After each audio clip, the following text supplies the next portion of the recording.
సంక్రాంతికి 2 రోజులు విడుదలైన మా సినిమా చాలా చాలా పెద్ద సినిమా కాంపిటీషన్ తో విడుదలవుతుందని మనందరూ చాలా భయపెట్టించారు. ఈ సినిమా వినబడుతుందా కనబడుతుందా అని చాలా మంది అడిగారు. మాకు కూడా దానికి ఆ జవాబు దానికి ఏంటి ఆన్సర్ అనేది మాకు తెలియలేదు. కానీ 2 రోజుల్లోనే సంక్రాంతి బ్లాక్ బస్టర్ గా నిలబెట్టారు మా సినిమాని.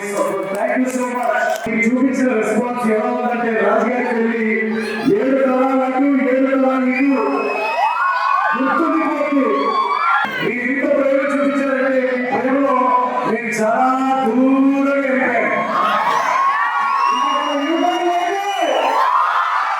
ఫిల్మ్ ఇండస్ట్రీలో స్టార్టింగ్ లో నేను ఆడిషన్స్ ఇస్తున్నప్పుడు హీరోకి ఫ్యామిలీ బ్యాక్గ్రౌండ్ లేదని చాలా మంది భయపెట్టించేవాళ్ళు. ఒక్కసారి ఈ రోజు 4వ బ్లాక్ బస్టర్ కొట్టిన తర్వాత ఒక చిన్న మాట చెప్తాను. నాకు ఫ్యామిలీ బ్యాక్గ్రౌండ్ లేదేమో కానీ ఈ బ్యాక్గ్రౌండ్ లో చాలా మంది